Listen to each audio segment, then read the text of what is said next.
Here in the US, as people go for things. They don't wait for the product to be perfect. They launch very quickly. They get flushed with cash, and they make a lot of noise so that the whole world knows, oh, this company exists, this product exists.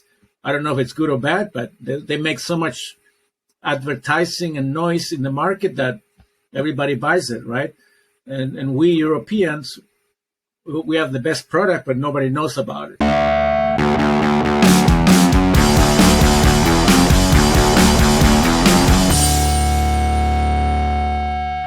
Welcome to Roll Right In with Fabian and Ole, a podcast where we explore the mindset, strategies, and experiences of the most successful innovators, pioneers, and trailblazers in their respective industries. Alex, you are a highly accomplished and very experienced venture capitalist. Basically, you, when I'm right, you moved around 2005, 2006 to the Silicon Valley, and you were one of the first Swiss becoming a venture capitalist in the Silicon Valley. I was one of the first ones, yes, correct. So that's also the reason when some representatives of Swiss politics want to visit the Silicon Valley, the first thing they do, they call Alex, right? Yeah, me directly or through SwissNext or through, the Swiss Business Hubs or something like that, yeah. Yeah, I've met most of the ministers and Bundesrat that have come here. Just in December, we had another visit. It was very interesting with the Kanzlerin or the Vize-Kanzlerin in Bern, and the head of the Swiss taxation, also a woman that's starting January 1st.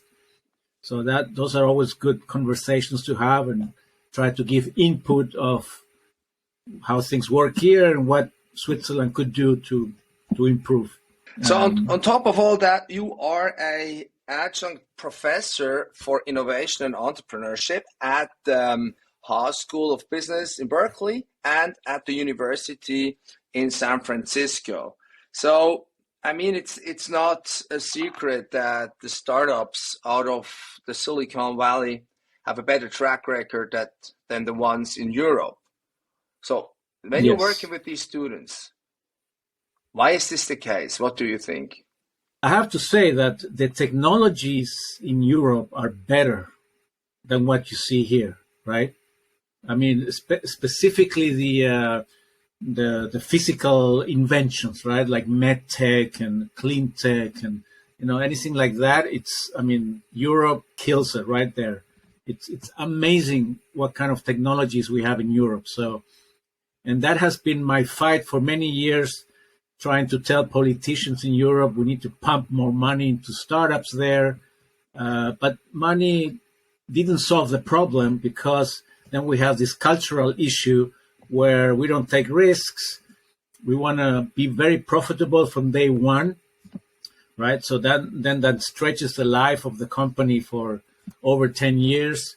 Funds need to return money, so we cannot wait more than 10 years. So this is cultural issue there in Europe that needs to be solved. And here in the US, as people go for things. They don't wait for the product to be perfect. They launch very quickly. They get flushed with cash, and they make a lot of noise so that the whole world knows, oh, this company exists, this product exists. I don't know if it's good or bad, but they make so much advertising and noise in the market that everybody buys it, right? And we Europeans, we have the best product, but nobody knows about it. Those are the key differences between both sides. And I'm trying to combine both strengths by investing in European startups, but mixing it with American management. So that's kind of the difference. What are some frameworks that you teach your students? Yeah, I try to be neutral in a sense. I show both sides of the coin, because as you know, here in the US, startups grow very fast, right? Especially those that money flows in very quickly, valuations explode, and what goes up fast comes down fast as well. So it's not always, they don't keep going up. In Switzerland or Europe, it's painfully slow.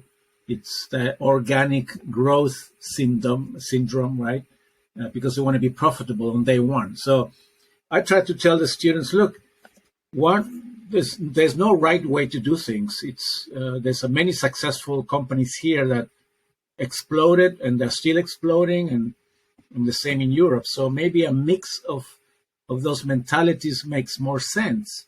So you grow a little bit faster than Europe. You don't spend money like it's water, right? I'm a little bit more careful. So that's kind of my European mentality. But then I say, if you have a great idea and you have momentum, you have to explode. So don't sit and try to go step by step. If you see the opportunity, go for it. And maybe that's more the American side of things. Well, is there still that money around at the moment? Yeah, there's a lot of so-called dry powder, more than ever, in the funds. The problem is the funds managers are scared and are not investing. Now they're going to get they're going to get pressure from their LPs, because you don't give money just to keep it in the bank, right? You need that money to work. So, but investors are really careful right now. It's almost sad, because now it's the best time to invest in early stage companies. Why would you say so? Because I've been in many recessions before, and if you invest now in an early stage, not late stage, so seed, pre-seed, around there, these companies are building products, and the product is not going to be ready for a year to 1.5 years from now anyway. So we don't care if the recession hits hard or mild or not. These guys are building a product. Then you have more talent to bring in, because everybody's laying off, right? So you can find better talent and lock them into your company. In 1 year from now, 1.5, when the recession starts to turn, you are ready to go. And you have cash to make some noise, and you are the winner. While everybody else is downsizing, you're going up. So basically, a very good asset class to invest right now, as you mentioned. It's not the public stock market, but early stage startups. Stock, it's also very predictable, right? Every damn recession we have, the stocks collapse. And you just put money in good companies and let it wait, and you will always make money. Always. It's almost predictable. And I tell that to my kids. Okay, look, what has fallen like crazy? Like, I don't know, DocuSign or this or NetApp, very solid companies that the stock went down to nothing. Just put money and wait. So like Unity or like Coinbase. Yeah, or even Amazon. Coinbase is in the crypto world. That's a little bit scary, but solid technologies, you can't go wrong. Believe me, I've seen it every recession. Everything goes up again. And what do you think about blockchain startups, Web 3.0 startups? You said it's quite risky still, but what's your projection? When will we be seeing more successful ventures there? I think blockchain, it's here to stay for sure. It's being used, has a lot of use cases, so that's good. Crypto, I think, will also stay around, and everything alongside the tokenization of assets. I think that's great, makes tons of sense. But these are asset-based, tokens, so there's fungible stuff behind it. The one I don't really believe much in are these coins that everybody can issue at any time, and I don't know where that's going to go, right? And right now we have all these issues with this with crypto companies that are going down, or there was some fraud, and so we need to settle a little bit that, see where it goes. The metaverse, at CES in Vegas, a lot of companies showing the latest headsets and TVs for that, and a lot of instruments. But metaverse, I think it's going to take another few years to penetrate. So I'm not bullish. I'm not investing in that. What are some interesting use cases of Web3 that you have seen so far? I like, I've seen a couple of startups that I have received recently where the user earns cryptocurrency for doing something, right? So there's gaming companies, there is a lot of the clean tech, weather related companies that say, if you do something good for the world, for the climate, you get paid, so I think that will take off eventually because that's what the new generation is used to. And so the creator economy is pretty strong and you can pay them with cryptocurrencies, right? So I think those are pretty useful. What exactly do you teach them? What is the structure? What kind of concepts are you teaching them? Basically, I teach entrepreneurial finance or entrepreneurial management. So at Berkeley, I do entrepreneurial finance. And then at USF, it's entrepreneurial management. It's different names, but same topic, basically. And what I teach is 100% non-theoretical topics, right? So I bring my entire 25 years of experience in venture capital. I've started myself 3 high-tech companies before I became a venture capitalist. So I did an ETH spin-off. I did 2 high-tech companies here. I've done a beverage company from scratch. I've done my own venture fund. So I bring only practical knowledge to the kids or the students. And basically, we start off how to come up with an idea and what are the processes of putting that idea on paper, right? And then how to pitch the idea to investors, and then all the entire mechanics behind it, right? So funding strategies, go-to-market strategies, market sizing, the team build-up. So we go into each step of the process, and then I do round it up with some knowledge of venture capital as well. So I do teach them how venture capital works, because most people think it's a fund and I give you money and that's it, right? It's much more. It's a lot of work. First you got to find the companies, evaluate them, invest in them, and then you have to take care of them. And there's so many issues in between. And then you have to manage the fund, right? It's like you have 10 million or 50 million. How much is allocated to investments for first round, second rounds, third rounds? I mean, there's much more than people think. So I try to bring all that. And then, I bring speakers. I take them to incubators so that they can see how things work. And basically, when you work with them, that's kind of like an assessment for you, right? So their final project is to present or pitch to me and some of my VC friends, which I bring in. It's them to pitch a startup idea. And 90% are real ideas and 10% are just fictions. And these are really early, right? This is basically an idea on paper only. So, which I love to invest in because you don't have to give much money.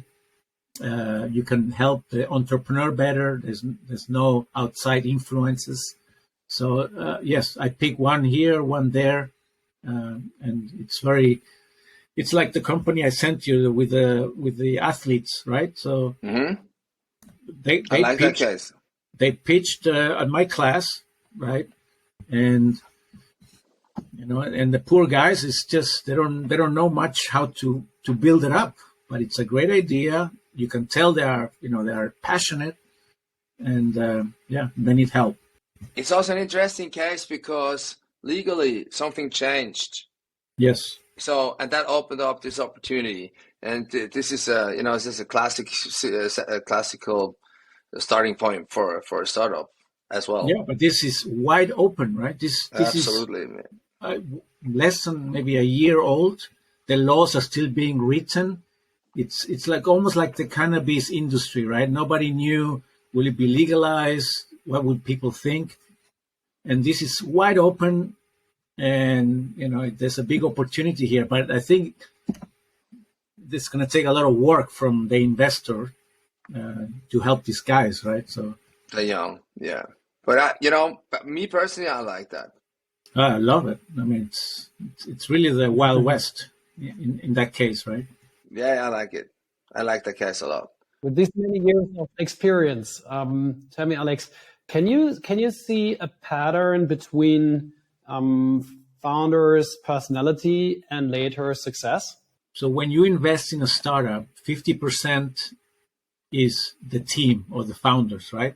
50% of your decision is based on the founders. If we take this athlete company that Fabian and I looked at, if you talk to the founder, the guy is a basketball player, right? For a college, for USF. He's very confident. He's arrogant. He's one way, like his way is my company kind of guy, right? So that you need to watch out for, because those are hard to manage, those people, right? So you can tell already when you discuss with the founders what kind of personalities they have.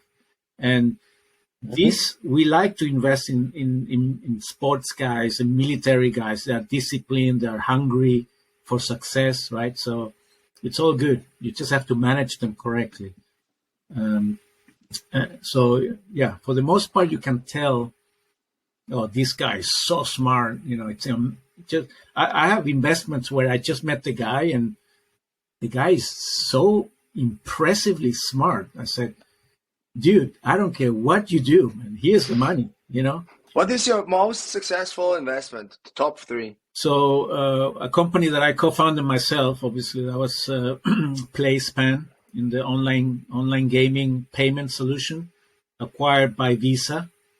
Within 3.5 years, acquired for $230 million.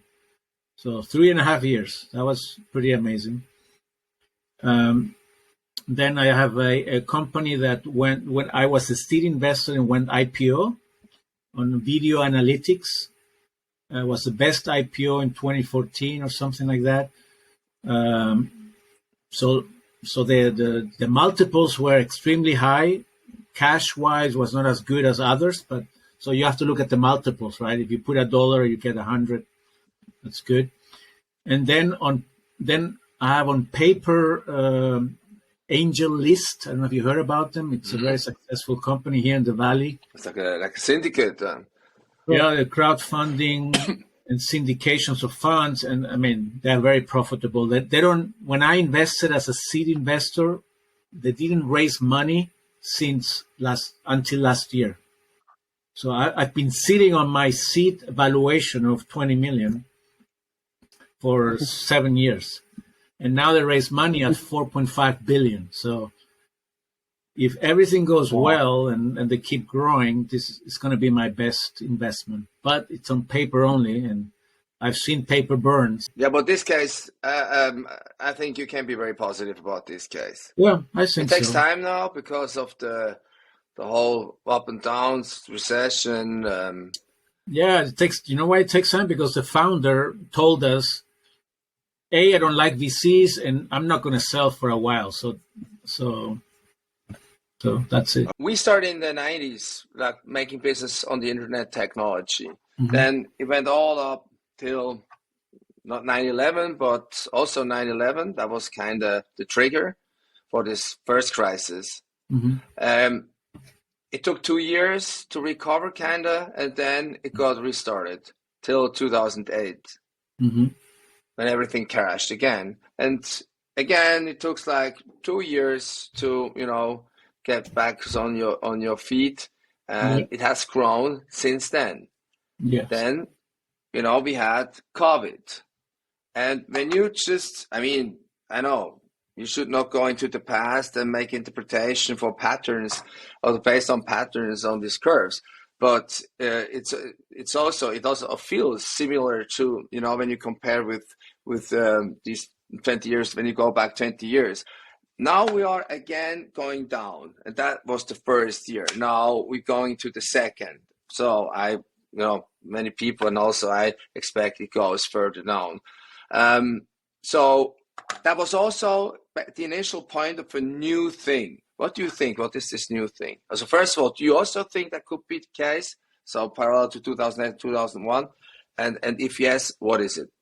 Yeah, so first of all, the strange thing is that COVID did not create a downturn, right? Which is what I thought was going to happen. So people were going into panic mode, and that's it, we're done, right?